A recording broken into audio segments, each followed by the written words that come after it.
जैसा कि मैंने इसके पहले बताया था कि स्किल ऑफ रीइंफोर्समेंट क्या है और स्किल ऑफ रीइंफोर्समेंट के कितने कंपोनेंट होते हैं।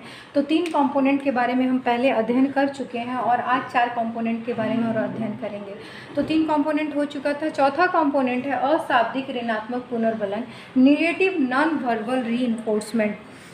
अशाब्दिक ऋणात्मक पुनर्बलन में शिक्षक शब्दों का प्रयोग नहीं करता है बल्कि अपनी अस्वीकृति प्रदर्शित करता है, जैसे डस्टर या चौक से गुस्से मेज पर पटकना, गुस्से से छात्र की ओर देखना या नकारात्मक रूप से गर्दन हिलाना। मान लीजिए मैं यहाँ उदाहरण दे रही हूँ। इसके पहले मैंने पॉजिटिव नॉन वर्बल रीइंफोर्समेंट आपको बताया था कि आपकी कोई चीज़ अच्छी लगेगी और मैंने आपसे क्वेश्चन किया और आपने अच्छा जवाब दिया तो मैं वेरी गुड नहीं बोल के मैं क्या करती हूँ, मुस्कुरा देती हूँ। तो मेरे मुस्कुराने से आपको समझ में आता है कि आपने सही जवाब दिया है। लेकिन जब आप गलत जवाब देते हैं और मैं किसी स्पीच या वर्ड्स का यूज नहीं करके अगर मैं उस समय क्या करती हूँ, गुस्से से आपको आंखें में गुस्से से आपकी तरफ देखती हूँ या कुछ क्वेश्चन पूछती हूँ, जवाब आप लोग नहीं देते हैं तो मैं बेंच पे पटक देती हूँ या डस्टर को पटक देती हूँ, तो ये मेरा हो जाएगा नेगेटिव नॉन वर्बल रीइंफोर्समेंट। समझ में आया? तो ये नेगेटिव नॉन वर्बल रीइंफोर्समेंट। दूसरा होता है अतिरिक्त शाब्दिक पुनर्बलन, जिसे एक्स्ट्रा वर्बल रीइंफोर्समेंट कहा जाता है।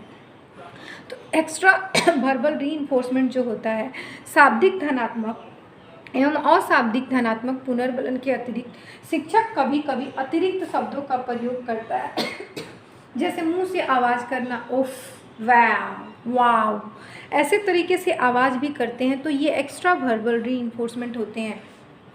ये वर्बल रीइंफोर्समेंट पॉजिटिव भी हो सकते हैं और नेगेटिव भी हो सकते हैं। कुछ अच्छी नहीं लगेगी तो बहुत तेज़ में बोलेंगे, जैसे नहीं बोलते हट जाओ करो, ऐसे मतलब तुरंत जो होता है एक एक्स्ट्रा वर्ड्स का यूज़ कर देना जो होता है, जैसे आहा, बहुत अच्छा लगा किसी बच्चे का कोई चीज़ तो हम तुरंत बोलेंगे आहा। तो ये आहा क्या है? मेरा एक्स्ट्रा वर्बल रीइंफोर्समेंट है। ठीक है, ये मतलब कुछ फेज़ में जो होता है पॉजिटिव भी हो सकता है और कुछ फेज़ में नेगेटिव भी हो सकता है। उसके बाद छात्रों के उत्तरों को दोहराना या पुनर्संरचना, repeating and rephrasing of pupils reinforcement. जब भी बच्चे कुछ जवाब देते हैं या सही उत्तर देते हैं तो हम उसके क्लास में दोहराते हैं। जब दोहराते हैं तो बच्चों को रीइंफोर्समेंट मिलता है। मान लीजिए मैंने कुछ क्वेश्चन किया और किसी स्टूडेंट्स ने बहुत अच्छा जवाब दिया तो मैं उसके जवाब को फिर क्लास में बोलूँगी, जवाब तो दूँगी। मेरे क्लास में बहुत सारे स्टूडेंट हैं, जैसे राखी हैं, आप लोग हैं, तो किसी चीज़ का जवाब राखी, रिंकी, अनु ने दिया तो मैं राखी का नाम लूँगी, देखिए राखी ने कितने अच्छे से जवाब दिया है। तो इससे क्या होगा, राखी को रीइंफोर्समेंट तो मिलेगा ही। बाकी जो बच्चे क्लास में बैठे हुए जो जवाब नहीं दे रहे हैं तो वो भी जवाब देना सीख जाएंगे कि अगर हम भी जवाब देंगे तो मैम पूरे क्लास के बीच में मेरा भी नाम लेंगी। तो इस तरीके से जो होती है तो छात्रों के उत्तरों को हम दोहराने का काम करते हैं। ये आपका हो जाता है, छात्रों के उत्तरों को दोहराना भी एक तरह का रीइंफोर्समेंट हो जाता है। उससे दूसरे बच्चों को रीइंफोर्समेंट मिलता है ताकि वो भी उस क्रिया को कर सकें। समझ में आ रहा है? उसके बाद है छात्रों के उत्तरों को श्यामपट्ट पर लिखना। मान लीजिए मैं क्लास में पढ़ा रही हूँ, संज्ञा पढ़ा रही हूँ और मैं कुछ पूछ रही हूँ, तो संज्ञा के बारे में अगर किसी स्टूडेंट ने कुछ बोला, संज्ञा के बारे में बोला कि नाम को हम क्या बोलते हैं, जैसे मैंने पूछा कि संज्ञा किसे कहते हैं, तो किसी ने कहा नाम को संज्ञा कहते हैं, तो मैं यहाँ नाम लिख लूँगी।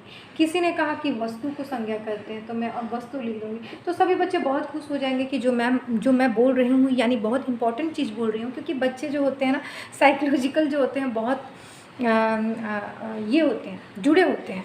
तो आप उनको जितना इनकरेज करोगे ना उतना क्लास का इन्वायरमेंट जो होता है बहुत अच्छा हो जाता है। छोटे बच्चे होते हैं जो कच्चे घड़े इनको बोला जाता है, तो वो बहुत खुश हो जाते हैं अंदर से। अगर बच्चे बोल रहे हैं और उनके जवाब को आप बोर्ड पे लिख रहे हैं तो बच्चे बहुत खुश हो जाएंगे और फिर दूसरे बच्चे भी उस चीज़ को देख करके जवाब देने की कोशिश करेंगे। तो ये बच्चों में एक तरह से मोटिवेशनल होता है और यही मोटिवेशनल को, इसी मोटिवेशन को हम क्या बोलते हैं, रीइंफोर्समेंट बोलते हैं। तो अगर छात्रों के उत्तर को मैंने ब्लैक बोर्ड पर लिख दिया तो दूसरे बच्चे देख के मोटिवेट होंगे और वो भी क्या करेंगे, वो भी जवाब देने की कोशिश करेंगे। तो ये भी एक तरह का क्या होता है, रीइंफोर्समेंट होता है। कभी कभी ऐसा होता है कि सभी छात्र इससे लाभान्वित होते हैं।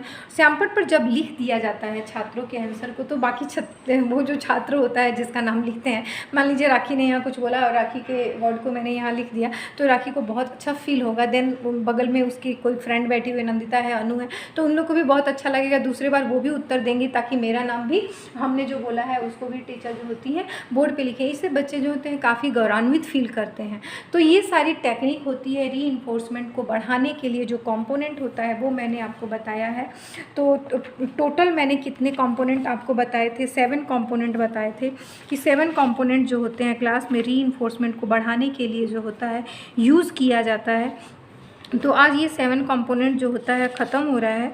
और जब भी हम कंपोनेंट प्रोवाइड करेंगे तो कौन कौन से कंपोनेंट थे? पहले 3 कंपोनेंट मैंने आपको कराए थे, पॉजिटिव वर्बल रीइंफोर्समेंट, उसके बाद पॉजिटिव नॉन वर्बल रीइंफोर्समेंट, उसके बाद नेगेटिव वर्बल रीइंफोर्समेंट, उसके बाद नेगेटिव नॉन वर्बल रीइंफोर्समेंट, फिर एक्स्ट्रा वर्बल रीइंफोर्समेंट, फिर repeating and reversing of people response और writing people answer on blackboard. तो इस तरह से 7 कंपोनेंट हो गया जिसको आप क्लास में यूज़ करके रीइंफोर्समेंट की प्रक्रिया को काफ़ी अच्छे से बढ़ा सकते हो। जब आप क्लास में जाओगे तो इन सारे रीइंफोर्समेंट स्किल को अपने अंदर लेके जाओ और इस स्किल को अपने क्लास में प्रोवाइड करो, तब देखो जो पढ़ने का माहौल होता है वो कितना अच्छा हो जाता है। हालांकि कुछ सावधानियां भी बरतनी चाहिए। जो भी रीइंफोर्समेंट होता है वो पॉजिटिव रिस्पॉन्स, जो श्रेष्ठ रीइंफोर्समेंट हो उस पर देना चाहिए। एक ही छात्र को बार बार रीइंफोर्समेंट नहीं देना चाहिए। अगर जैसे एक छात्र बहुत तेज़ है तो वो बहुत जवाब दे रहा है तो हमको बार बार नहीं देना चाहिए। ऐसे स्टूडेंट्स को भी रीइंफोर्समेंट देना चाहिए जो कभी नहीं देता है जवाब। उसके बाद छात्रों की तत्काल अनुक्रिया पर तुरंत जो होता है रीइंफोर्समेंट देना चाहिए। ऋणात्मक रीइंफोर्समेंट का प्रयोग जो होता है, जो नेगेटिव रीइंफोर्समेंट है उसका कम से कम यूज़ करना चाहिए, कम से कम यूज़ करना चाहिए। तो आज हमने जाना कि स्किल ऑफ रीइंफोर्समेंट जो 7 होते हैं और साथ ही साथ क्या सावधानियां बरतनी चाहिए। इसी के साथ हमारा आज स्किल ऑफ रीइंफोर्समेंट खत्म होता है। Thank you so much.